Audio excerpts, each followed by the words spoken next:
Cool. Tony, we're waiting.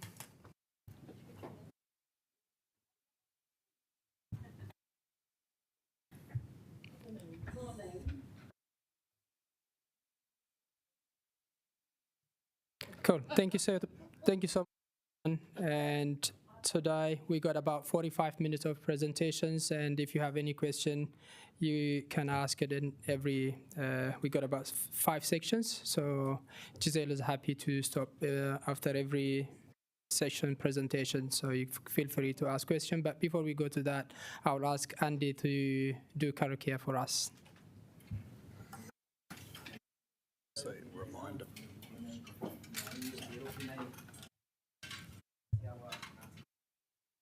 Tēnā ki whānui, rā te ka koutou katoa ngā kaimahi o te kaunihira. Nō reira, he karakia tēnei, whakataka te hau ki te uru, whakataka te hau ki te tonga, kia mā kina kina ki uta, kia taratara ki tai, ia ki ana te tākura, he tio, he huka, he hauhu, ti hei mauri ora. Kia ora. Thank you so much. And now, Giselle, could you please do the presentation for us?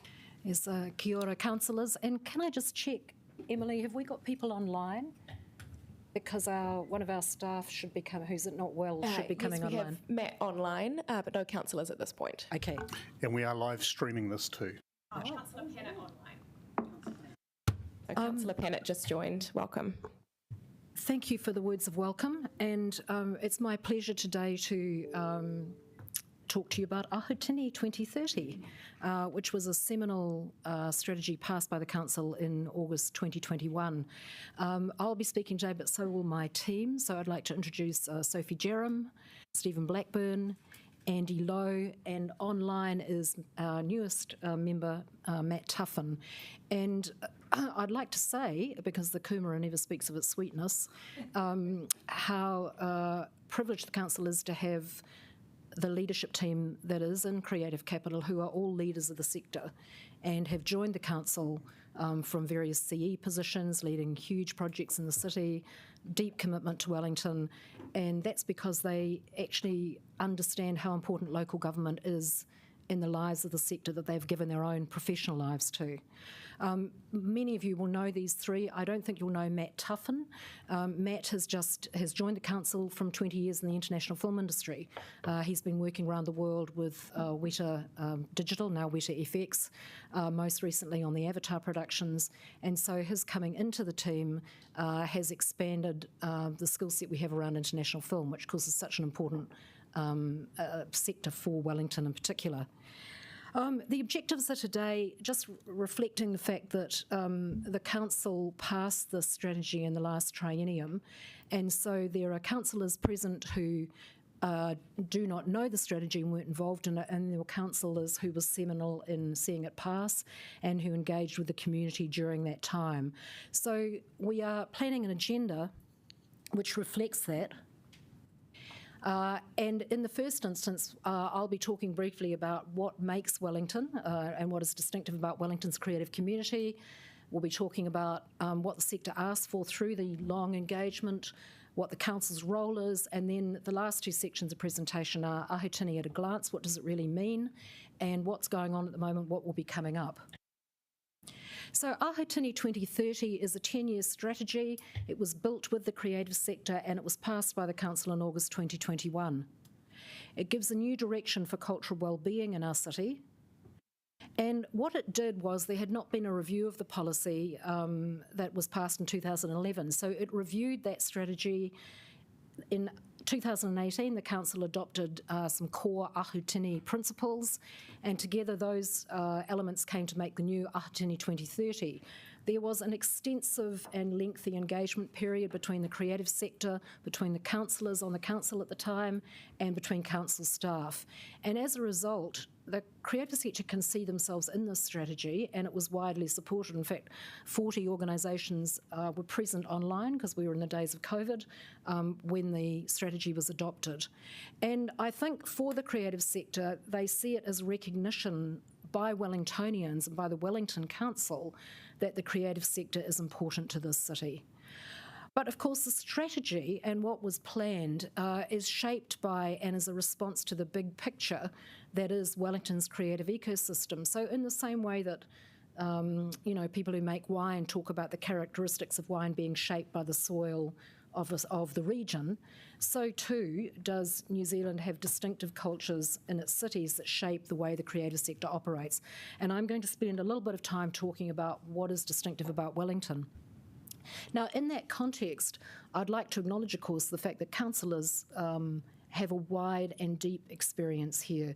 When I think of Councillor Young, she's been a champion for the arts in the time that I've known her, and she's absolutely meticulous about something that really matters to cultural organisations, which is she takes tickets. Sometimes she buys those tickets, often she buys those tickets, and she attends their performances. And that kind of on-the-ground commitment has been really appreciated by the sector. There are councillors here who've chaired organisations. John Apanowitz is currently the chair of Inverlochy House, and he was the chair of Bats Theatre prior to that. There are councillors who've served time on Experience Wellington. The Mayor herself worked for the Film Commission. Councillor Matthews has championed the living wage and has been deeply concerned about the fact that the income for artists is very low. Councillor Foon, the Deputy Mayor, has an extensive network right into the heart of the independent sector, and as actually someone who ran a arts-aligned business, has a great sense for what it means to try and operate a creative business within the city.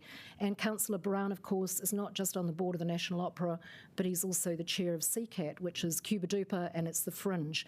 I'm touching here on the backgrounds that I know.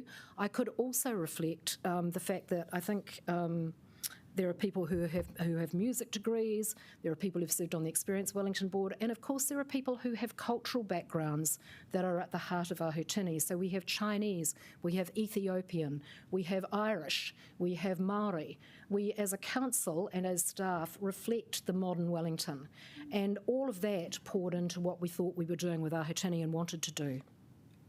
So if I were to talk about the big picture, in the first instance, that distinction for Wellington comes from the fact that as the capital city, we have the concentration of national agencies.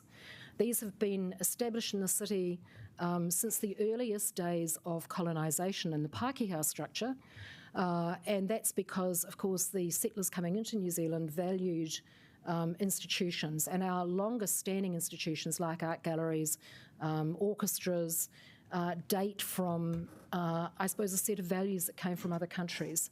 And as a result, the city is rich in assets, and a number of them are on the screen, that have chosen to make their home here, and it is a choice. We also have a very significant international focus. Again, the city's an international one. The diplomatic corps is here. We look outwards beyond New Zealand, and we have industries, particularly the film industry, but also the companies that I've put on the screen, like Gibson Group International, Storybox, Story Inc., who are working in international markets and from New Zealand are servicing demand across the world.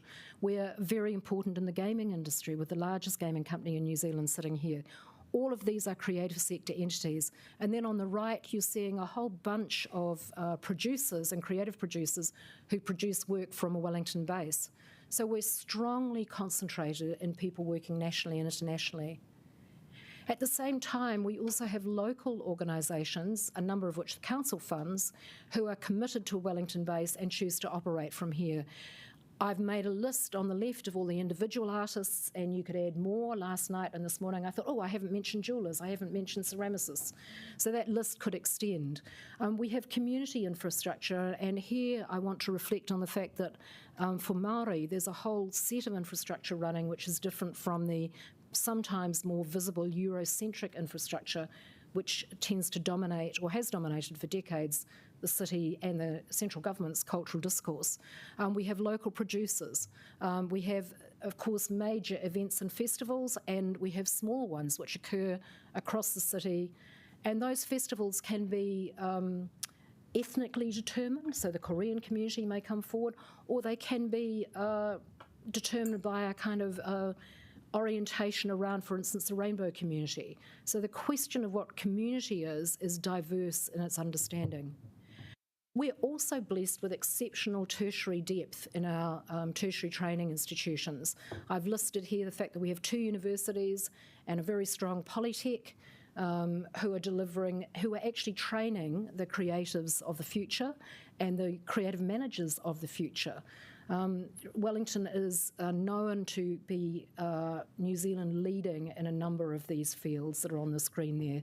And then on the right, we are the anchor home of the National Schools of Dance and Drama, and also up at Te Whāia, circus training. So there's a depth of tertiary education occurring here, which is very important to the way Wellington operates and to the resources and platform that Wellington is able to use.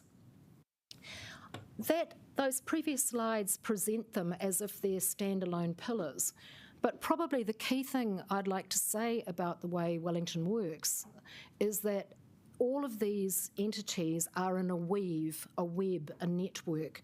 So someone who trains or to learn creative writing at the Institute of Modern Letters may end up in the film industry, writing scripts for production coming out of Park Road Post and Peter Jackson companies. Someone who trains in sculpture may again end up working as a set designer for theatre and film. Somebody who trains in graphic design may well end up leading the graphic design program at the council. So there is an interweaving of this web. It is an ecosystem, and it's for that reason that the central metaphor at the heart of our Tini is of the strands that weave to make the community that we stand in. If I look at this spatially, which is on the screen now, the lighter coloured circles reflect the tertiary institutions, and the yellow circles reflect the fact that almost all of this activity is concentrated in the CBD or in Miramar. That yellow circle in Miramar is the film industry, and the final yellow circle at the top again reflects the fact that if we look at these boundaries through Māori eyes, we have quite a different understanding of who's where and what is occurring.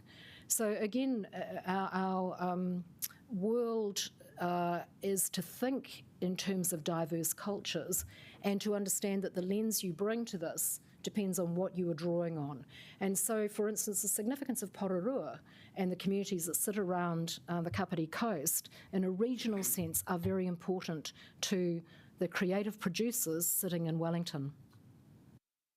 Another view of this is on the screen now, showing you, again, those circles in the CBD. The red dots are actually sites of significance to Māori.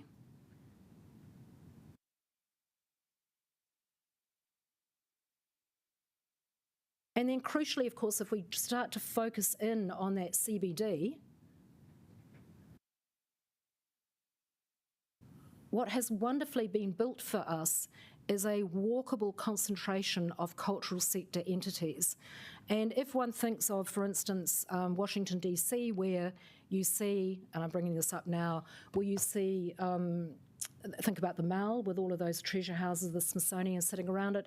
If you've been in Berlin and you've seen Museum Island, which again is a concentration of assets, this walkability and this inheritance that the council has is something that actually we want to amplify. We want to amplify it because, apart from anything else, in economic terms, when visitors coming into the city, they're staying an average 2.5 nights. And what are they doing on those 2.5 nights? Well, some of it, a lot of it, they're spending in that creative spine. It's also, of course, a cultural treasure house for us and a story we could tell to great distinction, because I can't think of any other city in New Zealand that concentrates its framework like that. There are, of course, 2 entities on that screen, the Whale Malai and the National Music Centre, which are yet to come into being, and then others are well established. No, they're just shown here as, this map was drawn up a little while ago, but they're just shown here as potential entities. And so we call this the creative spine in Wellington, and as you can see, it starts in the entertainment district at the bottom and moves through sites of great significance to Māori, through Te Aro Park, then into that richness that's sitting on the waterfront, culminating in the beating heart of Wellington, Tanako. And Tanako is significant because, with the exception of CAB, every other entity around that square is a cultural sector building, which provides a framework to the citizens of Wellington to enjoy the humanities and enjoy the creative arts. So what does Wellington receive? And this is a list that, from this investment made over many generations in the cultural sector. Well, the four on the left are the crucial elements that are well established as the framework within which we think about creative capitals, creative city. Of course, the arts are important in their own right, but they're also a key enabler of confident and connected communities. And in an era of diversity and inclusion, they represent a place where people can make their own community heard and felt and visible to other citizens. They are important economically, both in their own terms, in terms of what they generate, but also as an activator for other industries. In Wellington, the creative sector is 5% of the employment base, so it is in fact the same size as construction or retail. The visitor attractions that we in central government fund and sponsors fund and visitors fund have several million visits per year, and of course they are the anchor of central government investment into the city. And furthermore, because of that concentration of national agencies, we are the production centre for the performing arts, so work is made here and it is toured from a Wellington base. In fact, the National Opera was telling me that when they built the set for The Unruly Tourist, they had to have it made in Wellington out of the festival's workshop because that particular resource is no longer available in Auckland. It's well established that the arts and the cultural sector activate spend for other industries, that's both through suppliers, so for instance in the film industry, the carpenters, the caterers, the software suppliers such as Massive are driving that investment and that turnover. They receive income from the activity of the film industry, and of course the attraction of audiences. People who come to Wellington, people who go to shows, will have a meal, they will stay in a hotel, they will walk the streets, they will spend in retail. The film and visual effects industry is a poster children for this, as is WOW, Te Papa. What Te Papa chooses to bring in terms of major exhibition drives the economic motor of visitor spend in the city. And of course, we ourselves recognise this because when post-COVID we were trying to reactivate the hospo and retail industries, there was an urgent call out to the events industry to work with retail and hospo to generate the kind of activity that would bring people back into the CBD and see the meeting. Wellington has also branded itself as the leading city for the creative sector for a number of decades, so it's inimical and central to our own sense of identity. All of those things, though, all of those outputs that a city and its citizens receive from having an active creative sector are dependent on that right-hand box, which is if we don't understand that this is all fueled off an ecosystem of people who have creative skills and training who are able to work across these industries, often in a portfolio manner. So you're doing a gig here, you're working for the film industry on a day doing motion capture, you're in a dance company, you may be providing anchor movement for a television commercial. All of that activity is connected. And you can't have the things on the left if you don't support the infrastructure. So in summary then, and to make a couple of other points, we are always in a position of national leadership from a Pōneke base. We have an exceptional infrastructure skills and ecosystem as a platform for this work, which has been built up by many people over many decades, including sustained commitment by the Wellington City Council. We're blessed to have 2 mana whenua iwi resident in the region. We have a diverse, discerning and engaged Liberal community.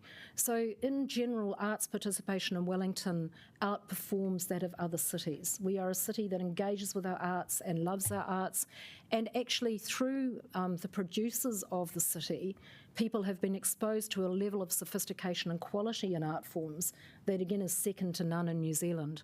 As a Liberal community, we also are a magnet for certain kinds of community. For instance, the rainbow community sits here at about 6% of the population. I think it's about 4% in Auckland. So people tend to move to cities where they feel that the community will support them. The diplomatic community, its international orientation, it's in many ways its diversity and its sophistication, together with the political nature of Wellington, are long-standing influences on the culture of our city. We have in our industry micro-businesses through to large employers, and we see platforms there for entrepreneurship and innovation. And central to our success, and I have to say when I was running WOW and thinking about should we look at moving to another city, what are the advantages of that, it seemed to me that the geographic compactness of the city of Wellington was a pull for the visitors, the 40,000 people who had to wake up in February and decide to fly to Wellington that year to see WOW, that it was the attractions of Wellington that were also driving that interest in coming to see WOW. When the ecosystem works, it is great for the city. And now I'm going to hand to my colleagues, starting with Stephen, to talk briefly about the 5 kind of poster children that are on the screen. Kia ora. I'm going to start off by talking about WOW, the World of Wearable Art, which has been going since the mid-1980s. It moved to Wellington in the early 2000s, and one of the key driving forces behind that decision was the very nature, as Gisela alluded to earlier, about the walkability of the city, the wraparound experience of hospitality and retail that could be offered to the audience, but also because it had an infrastructure in terms of practitioners that could elevate the show. And by that I'm talking about people like the riggers, the costume designers, the dancers. The links it has to training institutions in the city are really important to the production. The School of Dance, Te Awaha and Toi Whakari regularly feature as part of the delivery service into the show. Te Awaha is mainly, I have to say, in the makeup and hair area with their schools there.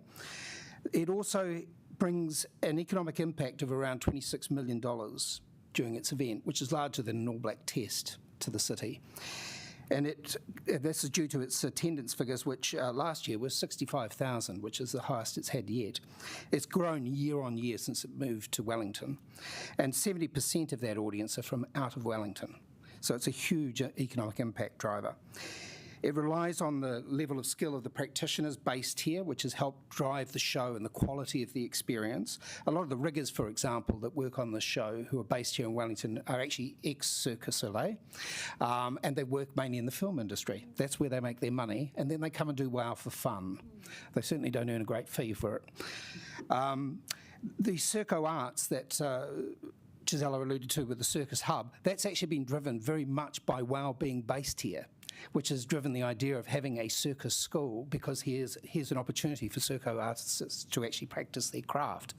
Up till then, practically all the Circo artists had to either come in from offshore or from Auckland. Now we're seeing more of those Circo artists actually being Wellington-based practitioners.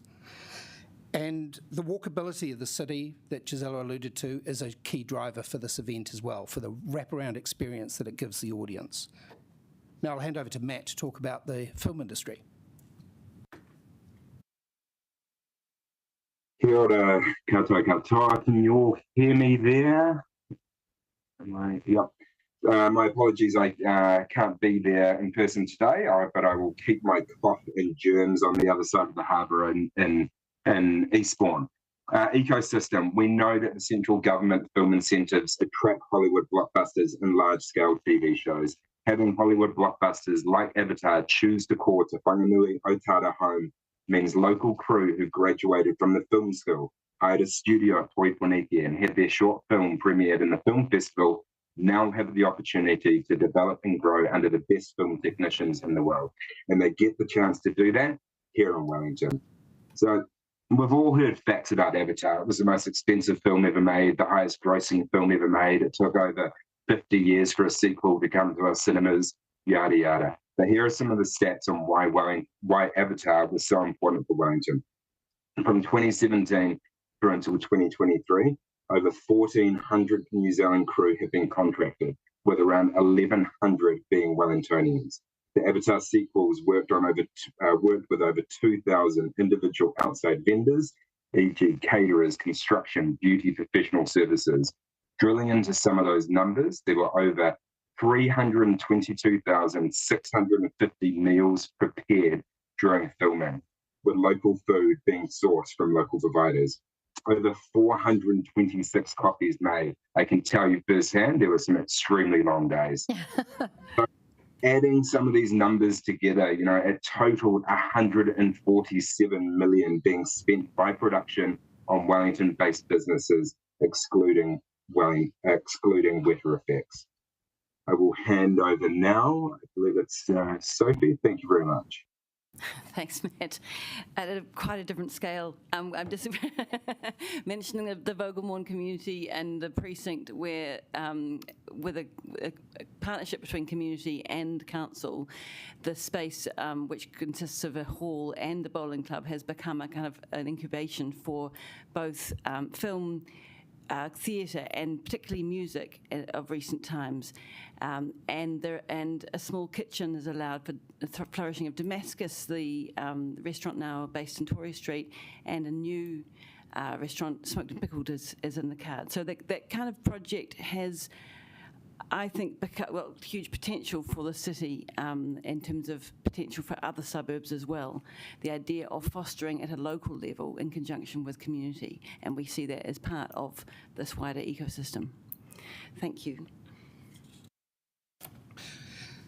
And in terms of council events, as an example, Matariki, which is now the leading celebration of this national holiday across the country that we do down on the waterfront, Matariki Ahika, wouldn't be possible, for instance, without the investment that was made in Avatar and WOW in projection equipment.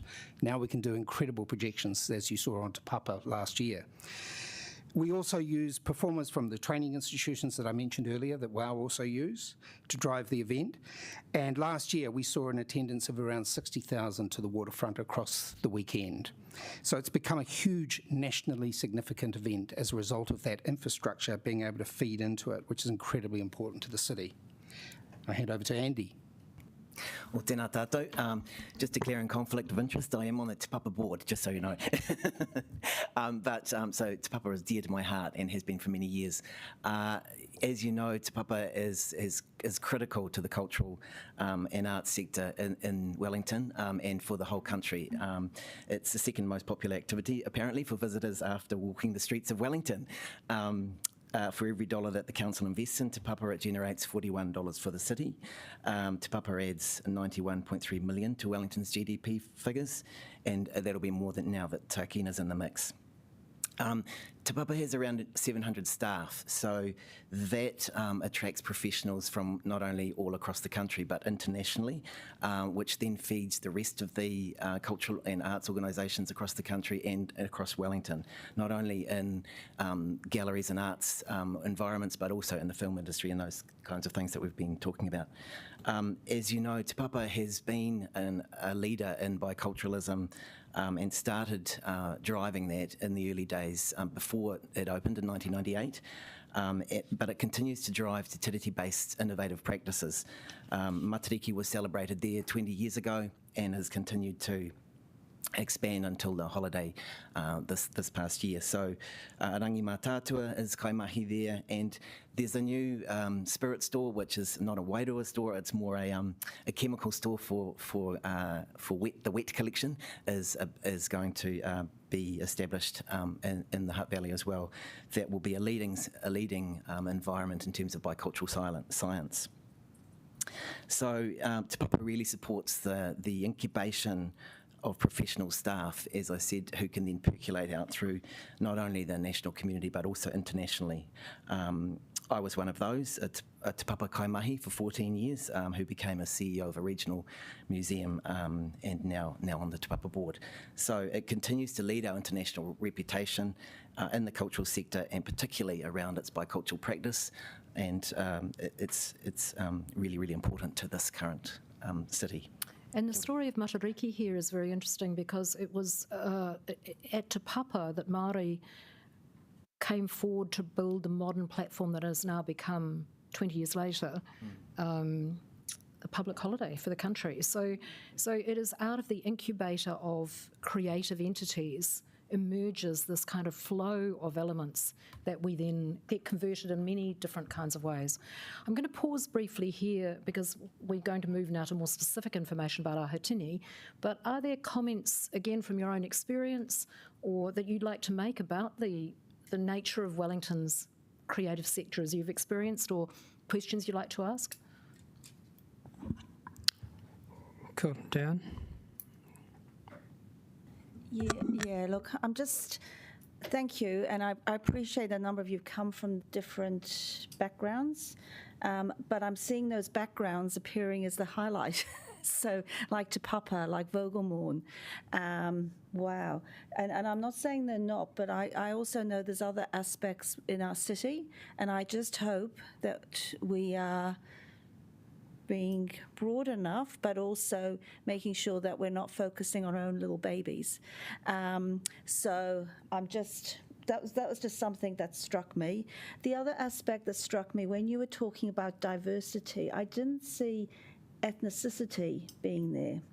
And, you know, I look at the profile for Wellington, and I know we've got, you know, for Maori, you know, 2018 census, I know we're still waiting for the new, but, you know, 74% European, and it was very much European-based, what I'm seeing. And then Maori, 8.6, but we've got 5.1% Pacifica, and we've got 18.3% Asian. And I'm just not, I wasn't seeing that flavour coming through in this, and I didn't see it even at the briefing the workshop that you had down at Hannah Playhouse either. So I'm just raising that more as a comment than anything else. Thank you, Councillor Dion, and Mayor Whānau. Thank you for this. It's my fire, so thank you to you. I'm very, very excited. The funding process for local artists. So maybe Microphone, Mayor Whānau. Oh, okay, I'll leave that question because you'll probably answer it. One is kind of, so we talk about this real group of talent in Wellington, which is really fantastic. Are we thinking about, given Auckland is likely to cut funding to the arts, are we thinking of perhaps a bit of a proactive campaign to start to attract even more talent from Auckland into Wellington? Would be quite cool. And also the Vogelhorn model, I think you answered this, but so are we exploring how we can put that into other suburbs? Because that's really fantastic. Awesome. Yes, and we'll pick some of those points up as we move into discussion of Aho Tini itself.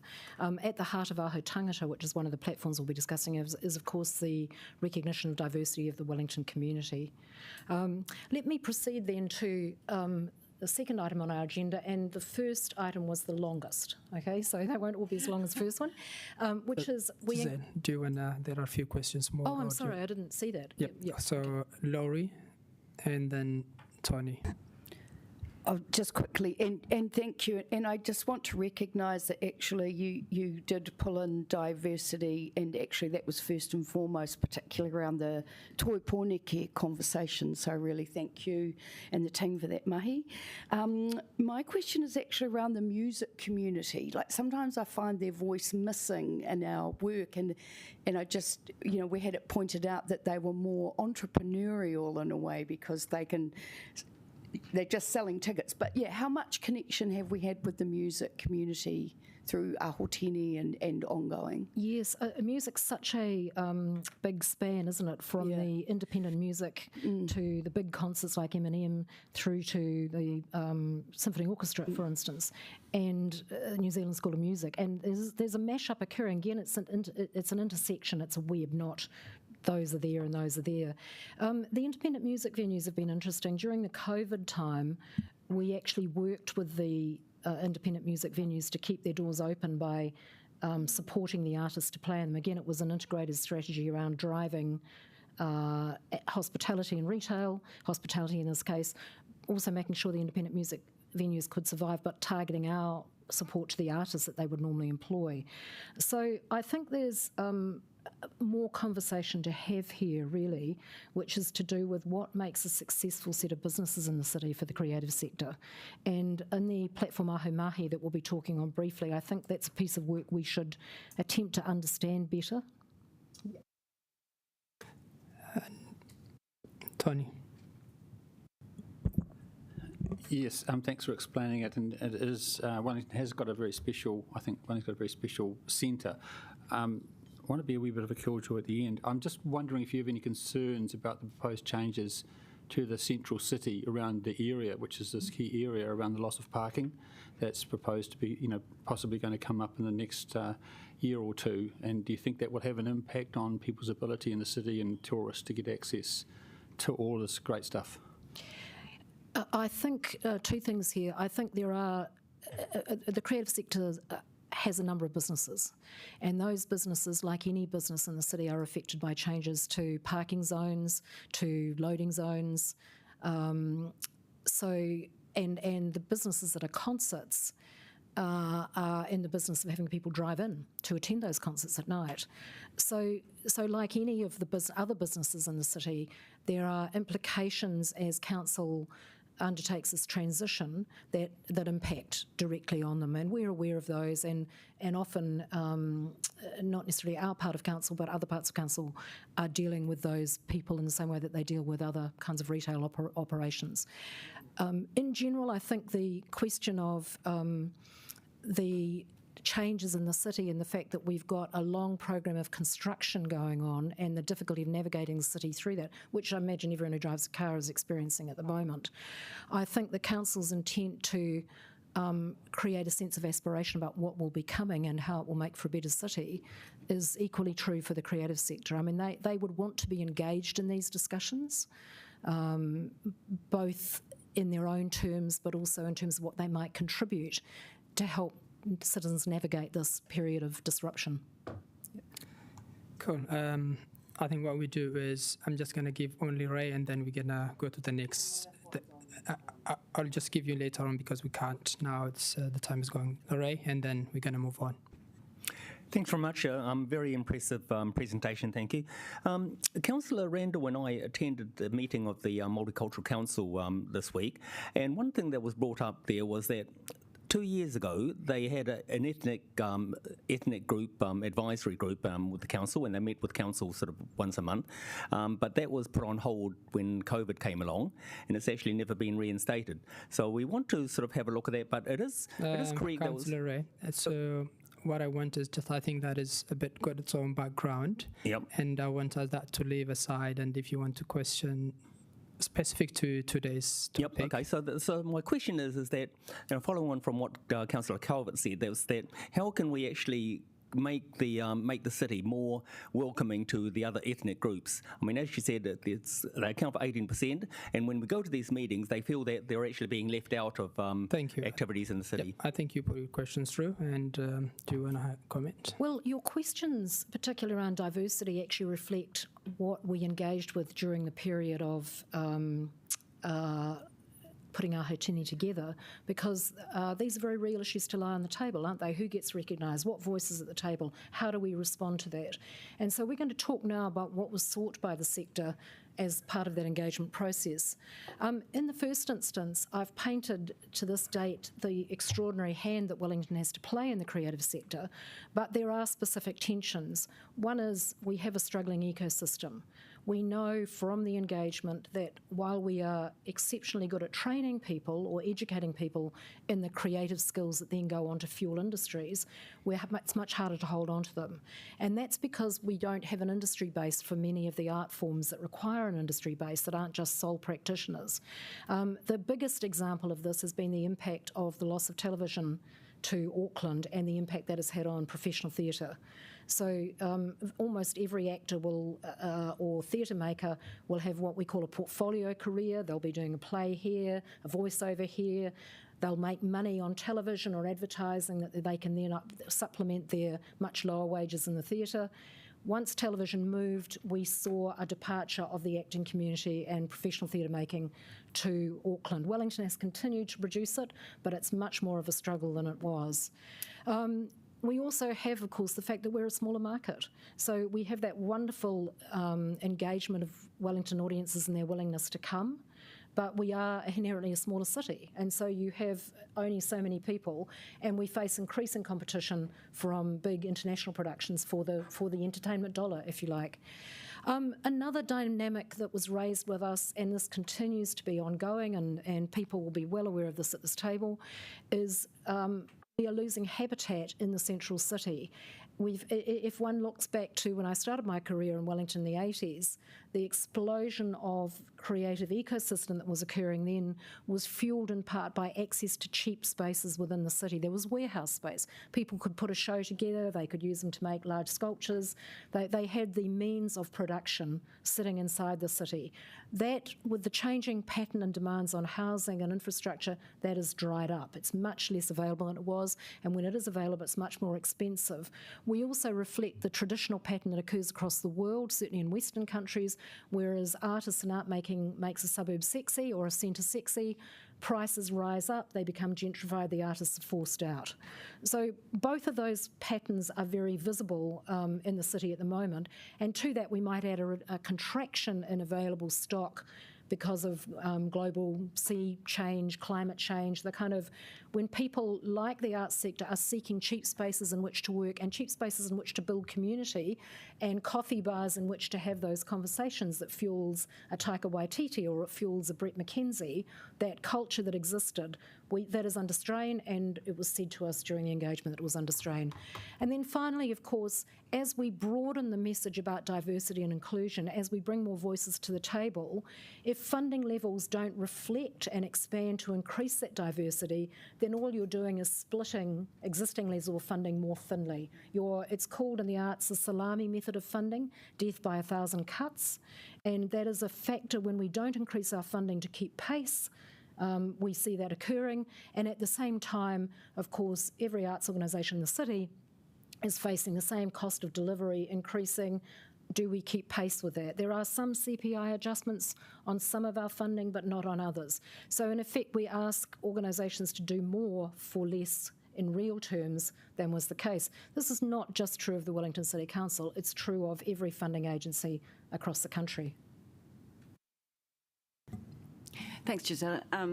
And further, I guess, to Gisela's point is that in a city where there are fewer spaces to live and work in, we have to actually carve out sites for them. And this is part of our creative spaces work, which we'll come to in a bit. But just to elaborate that a city that wants to maintain its creatives has to have space for them and has to have an infrastructure to support the ecosystem that we've just been outlining. And this idea of what pathways are for artists is not as we've described, say, the path of a doctor who goes from house surgeon through to registrar and consultant at the end of their career. There is no straight line for an artist, so we understand we must support a portfolio of opportunities for artists to move in and out of different sectors. And we essentially want to kind of support this in ecosystem, not necessarily fund it. Gisela will speak to this in a bit, but we don't see the council's role as primarily only one of funding. We see it as one of supporting, providing, facilitating. But we're just aware that there are many tensions for artists who are right now considering, finish on my work on Avatar, do I move to Auckland? Do I move to Taranaki? Do I move to Southland, where it might be cheaper to live? So yes, the cost of inflation, the cost of living in the city, as we all know, is extraordinarily high right now, and we would like to start working on some housing initiatives too, and with the new chip provider, we have got initial discussions underway, and we're looking forward to working with those of you who are keen on the housing, as well as on the working spaces. Thank you. Next. Andy. Oh, kia ora koutou. So just in terms of how we're working into the future, you're all aware, I'm sure, that in 2019 the government pledged to ensure 1 million people speak te reo by 2040. From 2023 te taking o te wā Aotearoa New Zealand histories will be made part of all schools' curriculum. There is a government focus on and support for mana motuhake, self-determination, and there's an international shift to listening to Indigenous voices and a national shift to mana whenua and Māori control, visibility and speaking for themselves. And locally, of course, we have Tākai Here with mana whenua and our tūpiki ora supporting and driving this.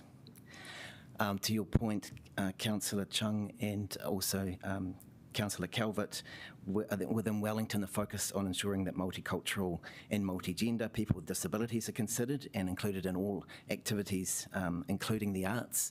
That's a big focus for us and for Aho Tini particularly. submissions from those communities received during Aho Tini, the research during Aho Tini, wanting more visibility and self-determination, leading this and driving this. And we're working on a number of initiatives with mana whenua and multicultural communities around some projects that will drive that as well. Kia ora. Next slide. So as well, an understanding of the history of Aotearoa, colonisation and racism will be helpful as new ways of working become the norm, as I referred to before with our new curriculum around history that will form the basis for this, the foundation for learning for our general population.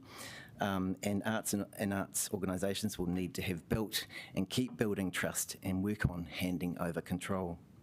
People more and more will be representing themselves, and Māori and communities will want to see themselves in these organisations, these arts organisations, existing and future ones, as well as they're developing their own organisations within their own communities. So current arts organisations are already changing and will change further to reflect this, and we are constantly aware of this during the Aho Tini process. Kia ora. And so that engagement, those voices, those submissions, the diversity of opinion that we got, again reflected in the comments we've had at the table today, resulted in some very specific things that the sector asked for. If I go to the top part of the weave, access to our council-operated venues and asking them to work harder for sector development and access was very strongly felt and articulated, and it resulted in the Council Commissioning of Venues review that we'll be speaking to this morning. They've asked for increased funding and they've asked for stable funding. So a kind of roller coaster of 1 year we fund it, the next year we cut it, doesn't create the platform for long-term stability in the ecosystem. And increased funding is in recognition to the fact that the diversity is broadening the number of people coming to the table. They asked us to value the local, that sometimes I think people feel that the bright, shiny economic elements, I mean, to Councillor's Culprit point of view, a WOW or an M&M concert often take the headline attraction. But as we are saying to you, you wouldn't have those things if you didn't have the ecosystem. They'd like to see that the ecosystem is understood and valued. I know in my last days of running WOW that we were having to bring dancers and actors in from Auckland because we couldn't find sufficient performers in the Wellington market. And of course that came at a cost to the production. So those shiny things depend on the non-shiny stuff, and the sector was asking you to understand that. They were asking us to hold on to the young creatives. We had some very important submissions. Massey was leading in this regarding the fact that we could train people, but we couldn't retain them. And we were, I think at the fore of this is a request to have a real partnership with the sector, to work with the sector, to back the sector, to see the sector and value it in every possible way that you can. I'm moving now to talk about the council's role. Can I check, would people like to comment or ask anything at this point, or shall I keep moving? So this is something I have raised before, but I am very concerned about the Festival of the Arts. Apart from its stupid renaming, so people think it's now sponsored by the ANZ Bank, which is a shame because they're not paying for that. But I know that quite a few of the major personal donors have stopped donating because they felt that the program was no longer diverse enough and that it was no longer an international festival. So I'm thinking of, some people, there was one person who used to raise have a lunch and go around, these are very wealthy people, and say, well, you've had a good year, we'll have 20,000 from you and we'll have 15 from you, and you've had a rough year, so we'll just take 5 from you. He stopped doing that. And in fact, he gave away all his tickets after that appalling gala opening of the menstruating women and the music from the concentration camp. I know others who have said they're not going to donate anymore because of that. And of course, sorry, do you know this is live stream? And but I've been quite clear about this. They're losing their donors, and the corporates, of course, no one has any money. What are we doing about that? Okay. I don't think I can comment on an individual institution in this context, but there's no question that the Festival of the Arts has driven and anchored the growth of the ecosystem in Wellington for 30 years, and it's a vital and important element in the mix. And our interest always is to see these entities continue and flourish. when you build an infrastructure like this, it's so hard to get these things up. What you want to see them is thrive. And what's the council's role in that? How do we help? Cool. Thank you so much. I think this is good, and we all have our own lenses, the way we look at things, and it's good. You don't want to comment further on that one. I think we should continue to the next point before we go further question. So then we face the question of the council's role and how can we help? This was the Ahutini, this is from the Ahutini strategy, showing that there's a number of tools that the council has at its disposal at any point to assist the creative sector. And some of these things can be quite small but very effective, and some of them very significant. If I was to redraw this map, I would give you the relative weightings that we should understand here. And without question, the one with the thick line at the top is our most heavily financed and most vital role because, for instance, within it sits our ownership of the performing arts entertainment venues of the city. And just like an individual can't build a public swimming pool, nor can an individual theatre company build a theatre. So without that infrastructure of entertainment venues, we would not have a performing arts industry. We also wouldn't have places where the community can gather and where the local dance school puts on their end-of-year show and where people come to do Art Splash. But the council's continued investment and ownership, and secondly, operation of those venues, is absolutely vital to the health of the ecosystem. We're also an employer and we're a producer in that context. In terms of Sophie's comment earlier about the funder, we're a relatively small direct funder of activity relative to, say, the big funding agencies such as Creative New Zealand or indeed in recent times the Ministry of Culture and Heritage. So often the funding, direct granting role is seen as being a big thing, but in actual fact, in the terms of money flowing into the city, central government is by far outpacing us in that investment. But where we do invest is very vital. And of course, a facilitator role can be of great importance here. And I'm going to ask Sophie to talk about one of the things that we've been facilitating through the Creative Spaces program. Thanks, Gisela. Just to say, part of our role in facilitation is about creating access to other spaces, and Councillor Chung knows about this, and we will outline a bit more on this later, but essentially this is a great new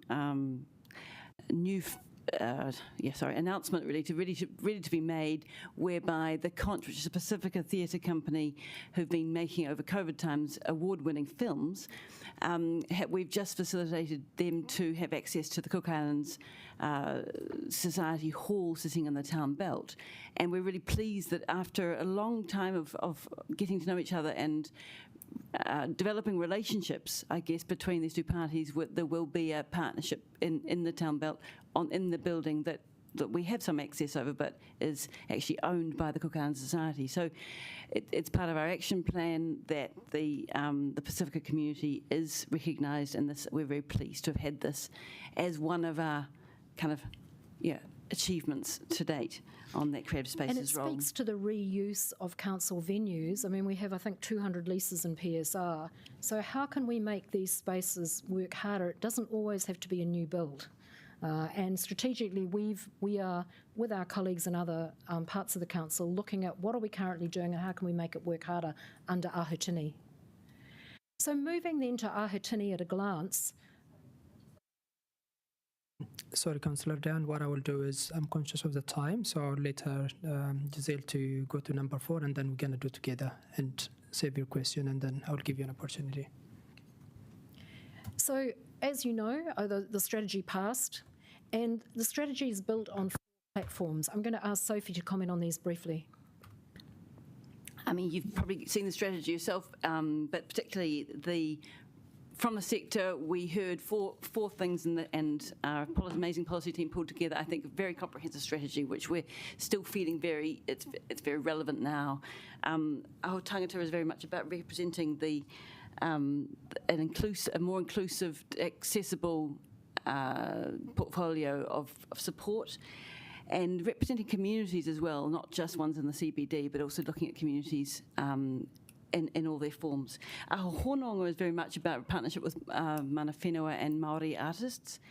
Our whenua is again about the spaces and creating the places that we have talked about already. And Aho Mahi is saying, okay, there are these portfolio careers that people take on. How do we support those? And how do we have better connections with some of the tertiary providers? So these are the 4 strands under which the action plan falls. And so, right, what we are hoping to see in the within, I guess, the next 9-8 years, 2030 is the kind of end of the Tini strategy, supposedly, but as a city that will be much more vibrant, and there are many spaces in the city to support our creative actions. That there is an infrastructure, kind of sense of infrastructure known by all council. That the mana whenua projects are much more prominent, and that the city sees opportunities, say it's in its infrastructure, literally pipes, bridges, and so on, for artists. And that we are very clear of our Tiriti priorities, and inclusion for accessible buildings, accessible spaces is business as usual. And as we've talked about career pathways from graduate to senior practitioners. And we also, have a quite a specific agenda and interest in seeing Māori theatre choose to be the home, have its home in Wellington. We've got Kia Mo already developing as that. Hauni Koko is one of our leading playwrights, and he has chosen, even though he doesn't live here anymore, he's chosen to keep Wellington as the home for Māori theatre. So we're excited to build on that. So this is the next 7-8 years. And what we want to see, of course, is, or what the sector will want to see as well as us, is that they feel supported by local government, they feel understood and valued, that we maintain and hold on to our reputation as a creative capital. We become the creative city of choice. In fact, we're exciting for creatives to base themselves here. What this will need from the council is sustained investment and belief and commitment by the council. We need to have quality thinking and action across all of our programs.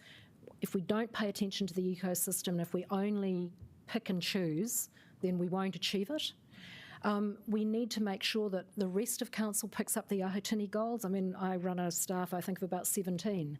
So if we are to have the ambition that's in the strategy that you adopted and shaped, then the council has to pick this up, not just the creative capital team. And in that context, infrastructure development, how we're telling the story, how we're helping our citizens engage with the changing nature of our environment, how we drive economic development, what do we want to attract, how might we get greater economic performance out of our creative sector.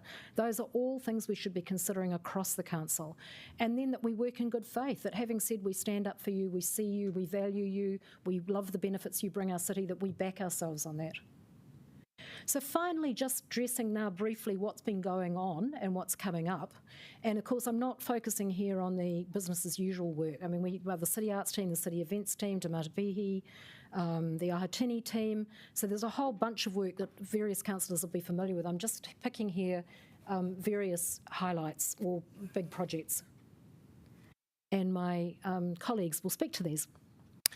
So I'll speak to the Hannah, just to quickly give some context to this project. Some of you will already know this, so forgive me. The building was opened in 1973, so this year will be its 50th anniversary. It was through the largesse of Sheila Wynne that it was able to be built, hence the name Hannah Playhouse from her family. It was the home of Downstage Theatre, the only full-time, fully funded performing company in the city at the time, and the company was defunded in 2013. Experience Wellington took over the lease of it, mainly to present work by the Kapolei National Theatre for Children, but also as a home for other independent artists to access. With COVID, they then relinquished their lease, and it lay dormant during the COVID period. The building is saved because it was actually owned by the Hannah Playhouse Trust and never owned by Downstage. And we've worked in partnership with the Hannah Playhouse Trust to reopen it, but with a different framework behind it, which is that it should be a home for development of new work and new practice and focus on mid to senior career artists. The main reason for this is based fully on the feedback we had during the Tini consultation, that there was nowhere for mid and senior career artists other than BATS, which was crazy because that was for emerging artists. And so they started ending up eating up a lot of the slot times at Bats Theatre, therefore preventing the emerging artists coming out of our tertiary institutions to develop their practice at Bats. So here was an ideal opportunity to provide a space to move them across to that kind of space and allow Bats to do its main function around emerging artists. We've already, in the short time it's been open, developed 5 new works in that space. It's booked out till 2024. Which shows that the need was definitely there in the sector. It'll also be home to Kia Mau's festival this year, which will include development of a new work. So they're in there from May, but the actual festival's not until June. So they're developing a new work and then presenting the full festival in June. We also have a number of other companies that include some artists from Auckland that are coming down to be partnering with Wellington artists around development of new work. I have to admit that one of them is I'm producing. So it's already starting to have that conversation across Auckland. And in fact, when we were up in Auckland recently, I met with Auckland Live, who are very interested in also looking at models of co-funding productions that might be developed at the Hana, but also presented across cities. So it's already delivering very quickly on a lot of the needs that the sector was wanting from it. During the Aho Tini discussion, one of the things the councillors said to us was get the Hana open. Yep. So we did. Matt, I think you're coming in on events, digital. So again, events digital. So the digital spine program will utilise the technology behind events such as Matariki and provide a unique and interactive way to explore the city, combining light, projection, sound and digital wayfinding to create a captivating and immersive experience for residents and tourists alike.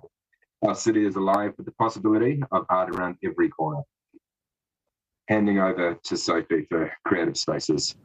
Thanks, Matt. So as we've discussed already, the Creative Spaces is our program to join properties that we've got some jurisdiction over around the city with the creative sector. So pictured here is Councillor Chung on our bike tour, where we looked at places as far flung as Miramar, Strathmore through to the southern suburbs.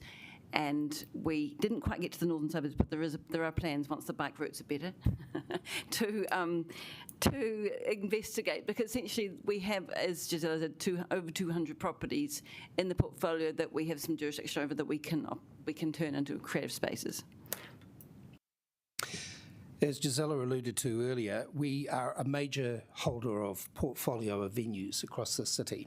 And that was one of the key things that came up in the feedback, was around accessibility for the local ecosystem into those facilities is quite hard, particularly at price point. So there is a study undertaken at the moment which is looking at 2 prongs. One is the economic, in terms of where should we be investing across that portfolio of facilities to best deliver for the city and for the ecosystem of the city. And the second stream is looking at how the ecosystem feeds into that discussion, and also looking at operational models. Is our current operational model fit for purpose in terms of the 21st century?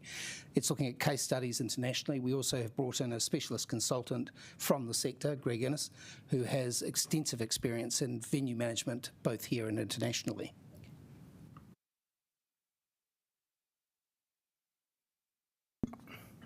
I just wanted to focus on a couple of things. You'll be aware of the Hui Ahure that happened last year. This was a connection. This is into the Aho Hononga space where we partnered with Mana Whenua. So the Te Hui Ahure Reo Māori o Te Whanganui Atara, the Māori Language Festival of Wellington, was a project between Te Atiawa Taranaki Whānui, Ngāti Toa Rangatira and us. It celebrated the 50th anniversary of the Māori Language Petition, calling for the revitalisation of the Māori language. And it was a joyful, I'm sure you all saw some of it, was a joyful series of art experiences that championed Te Reo Māori in the city at different venues and in outdoor spaces. And it enabled the Creative Capital team our first opportunity to work together intensively with Mataho Aronui Māori Strategic Team here at Council on a collaboration with Mana Whenua. Also under the Aho Hononga is a project at 115 Manor Street, which is in this Opera House building. It's right opposite Te Aropa. In fact, it is part of the existing, the previous Te Aropa and the Opera House, and it's it's over top of the Waimapihi stream, which runs underneath the building. We're partnering with Te Herenga-whāwhā, Victoria University, and their digital design team led by Dave Hakaraya to commission a Māori artist, young Māori artist, and speak to the site. So you see the first graphic there has gone live last week, and we're going to continue throughout the year with a series of commissions of young Māori artists. Just to focus on the aho tangata side of it, in terms of diversity, the Make Visible Te Whanganui project, Whanganui-a-Tara project. Over the past year, the Council supported artist Shannon Novak through this project, Make Visible Te Whanganui-a-Tara, to work with rainbow artists to make Wellington rainbow heritage and lives visible. This connects into the Council's goals around social wellbeing and governments, and the government's Te Kura Wai Whetū, social cohesion and wellbeing strategy. And as Gisela alluded to, we have 6% rainbow population in the city, which is the highest by far of any New Zealand city or region. And obviously the rainbow population, as you'll know, has the highest rates of suicide and mental health challenges. And stats tell us that the more people feel included and see themselves reflected, the better their mental health. Just in terms of Toi Pōneke, we do have a number of residencies working with artists and supporting artists throughout the city. We run 7 paid residencies, including the D-Deaf and disabled, Māori artists, visual arts, sound, dance, script writing, music, and as well as international residencies in collaboration with embassies, Te Herenga Waka and Massey University and other organisations. And so that we can ensure a focus on local artists, we also provide opportunities for mentorship and assistance through our programs as well. And then moving to our last slide. Yeah, just quickly, I'm sure you're all aware of the Reimagining Toi Pōneke project, with the lease coming up to be looked at for renewal in 2025. With that in mind, we've been researching and surveying, workshopping ideas about what a potential Toi Pōneke could be for the future. You may have seen the Toi Pōneke talks. We have had a literature review encompassing international and national models of community arts facilities, and we have independent research projects as well, being led by Research First and others, about to be released for those who took part in them. The next phase is to engage more deeply with mana whenua in this space and look at a business case with a series of options. We're intending to get that to you to consider as part of the long-term plan. Kia ora. And in grants realignment, in 2022, we looked at current funding criteria and assessment processes and tried to align them better with our Tini. Future work in this area will look at the structural reform that we believe needs to be done to address inequity across the funding portfolio, which is to some of the points you've already raised, but that's not also between art forms as well as diversity and mana whenua. And then finally, the Council adopted a series of guiding principles for Te Matapihi. One of them was to make the Te Matapihi a hub for the creative sector, in which the creative sector in many manifestations meets the citizens of Wellington. The first phase of that is underway at the moment with the co-design process with mana whenua that's occurring, but a second phase will be starting to get underway shortly, which is to engage with the creative sector about how they might ornament for the city, how when you enter Te Matapihi, you become aware of the city's assets in terms of the creative sector. We've got a particular focus here on the literary community, who made representation to Council on this, involvement in Te Matapihi, and again, Council passed a resolution for us to have a look at. So that's work that is happening now and will be ongoing. That concludes our briefing, and thank you for your attention, and I'll hand back to the Chair. Yep. Cool. Thank you so much. I think that's really great, and the presentation itself is very artistic. And when people who do their job and they love it in a way they do it, this is what it is, and it's really great to hear that presentation. Now, before I go to the floor, Councillor Paul is online. She got a question, and then from there I'll go to Ben, Dan, Tori, Ray and Laurie. But let's make it very short, and then that's going to be. And Councillor Paul, you next.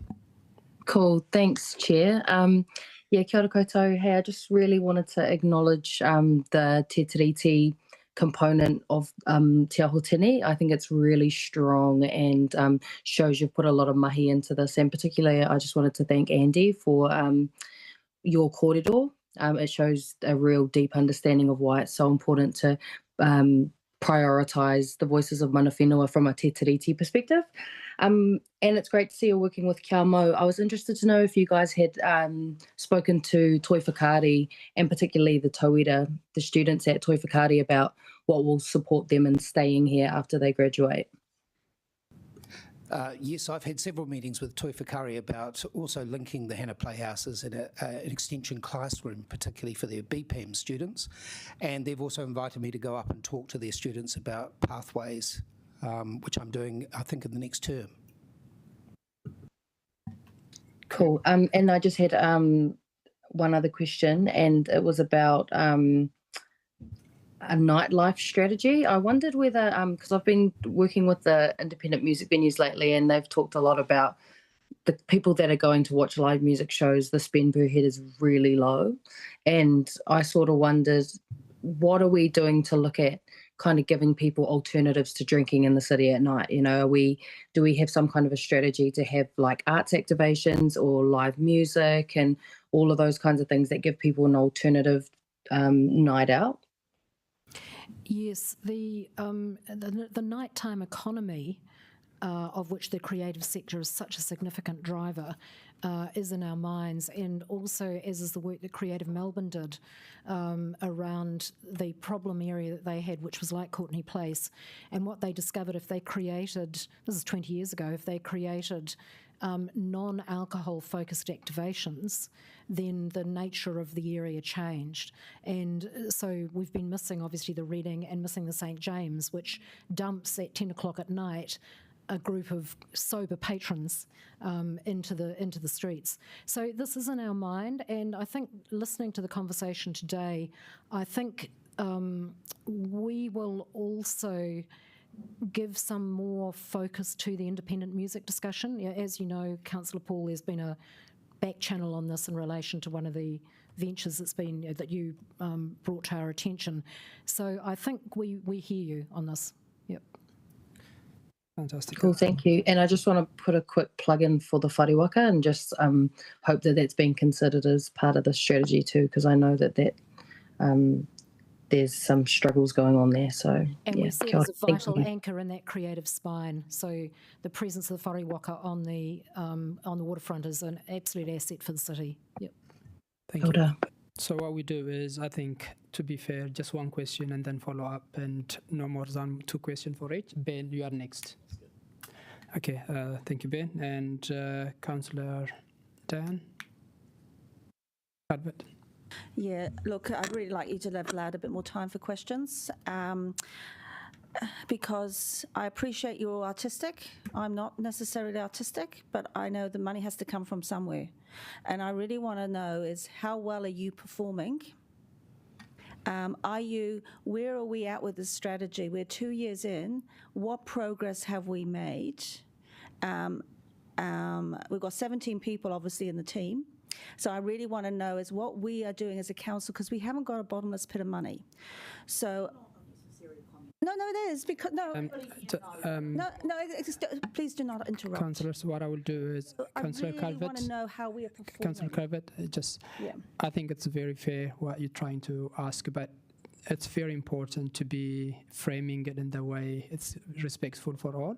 So I do respect the critical side you're taking, but just frame it differently and do again. I really want to know how we are performing against the strategy, because I'm not seeing any KPIs or anything from this. Good, thank you. I think that's a good way of asking, and thank you. Now, can you do that? If I can just speak to that, we're preparing a Q3 report, which will be presented to you in a different form to this one. A Q3 report will report against our action plan. So basically, what you're saying is you're going to bring it another paper under action plan where you're going to answer those questions. It's being done by the policy unit, the reporting policy unit. So you'll be receiving that within the next couple of weeks, as I understand. Fantastic. Yep. Your question answered. Now, next is Mayor Tori. Kia ora team again. Thank you. Love your mahi, and I love the arts. So always back this work. My question is based on anecdotal feedback. So.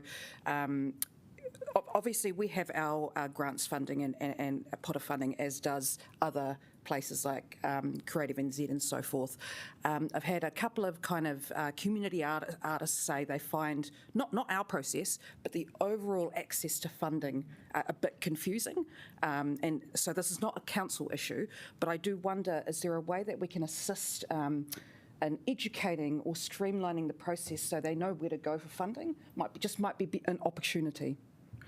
We've actually, in community funds, which sits under my area, we've actually streamlined that by not doing funding rounds. So they can come at any time of the year and discuss with us their project. And as long as we've got the money, we'll seriously look at it and fund it. And I know that Grace, the arts advisor, has done a series of hui to help educate people on the funding strategies and how they can access funds through council. Yes, she's doing them quarterly. So just to clarify that, are you saying for some of the communities, let's say the third culture, who are not really aware of how to navigate the system, they can straight away come to you and have a discussion, and then you can navigate, you can help them? Absolutely, they can. Yeah, they don't need to go through the funding mechanism at all for community events. Okay. And that's really fantastic. Sorry, I just need a bit more clarification.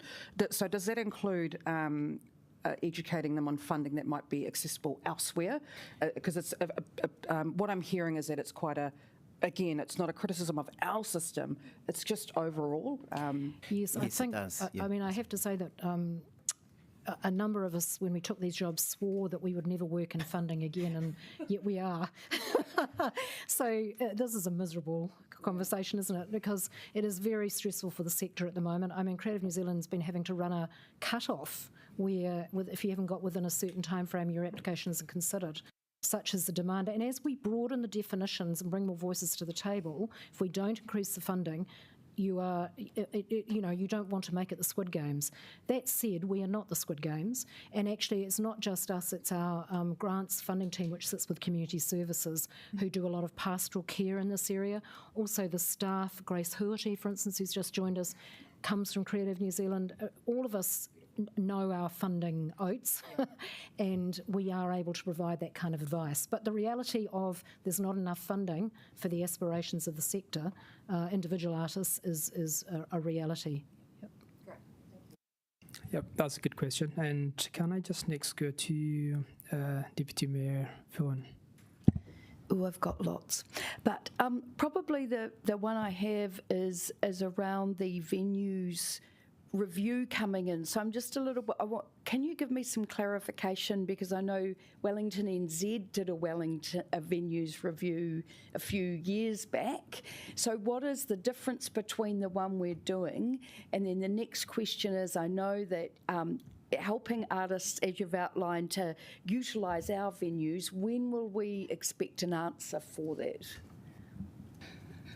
The previous review that was done for Wellington NZ was looking at the whole portfolio they currently operate and whether that was the right kind of mix, what were the issues with that. What this one's doing is then looking at, okay, where does the investment need to prioritise that will deliver the best bang for buck for the city and for the arts ecology within the city. And that's the big difference, is that it's now got the local sector as part of the conversation as well. And that's then looking at the operational models around how those facilities are operated as well. The when? The report is due to come back to us early June, I believe, for us to review before it comes to council. Yes, so we've got structured timelines, Councillor Foon, and in fact we can send those to you if you like. I just can't recall the exact date. Yeah. Cool. Do you have follow-up, or are you done, Deputy Mayor? Thank you. Next, Councillor Rachel. Great, thanks very much.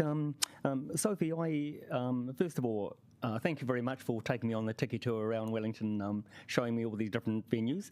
I've actually been building up on that because that's actually piqued my thinking about accommodation and things. So when you were talking about groups that come up for support, they don't just want financial support, but they also want other things like accommodation, venues, and so forth. And the venues, I've actually been meeting with the people at the conference centre, at our community centres, and last night I had a meeting with the Cornerstone Trust about their venues, and they said that they're currently utilise about 70%. So these groups that are looking for accommodation, are they actually looking for a permanent accommodation, like they can get up there and stay there? Councillor Ray, I think I completely understand sometimes the way we ask questions, the way we reform it is different from people to people. And because of the time that we have, I prefer if you directly got your question, and then we can have more discussion later on if you want to. Yeah. Okay. So my question is that do these groups actually want a permanent location where they can actually set up their equipment and stay there, or do they want temporary accommodation where they can actually go in and use this thing? Because I'd like to actually get more utilisation of these community centres. Great. Good question. Thank you, Councillor Chung. I appreciate your interest, and it's a variety. Some people wouldn't want a home, like the Conchas wanted a home, and they have now got a home within the Cook Island Society. Some people just want a 4-week period to rehearse a show with the music or theatre or so on.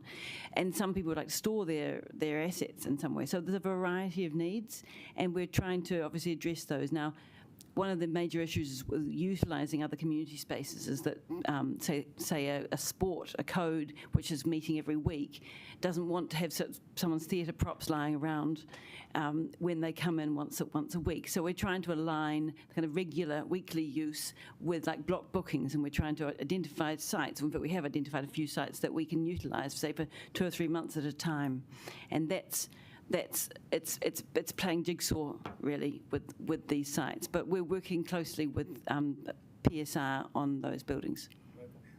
In the meantime, can we actually use the Karori Event Centre, for example, because that's not being used for anything? Can we put people in there to use until we actually bring it up to rentable state? As I understand, the Karori Event Centre is not fit for purpose. Perhaps Kim would like to speak to that. Yeah, it's not. It doesn't have code of compliance, so we still need to work on that now. Cool.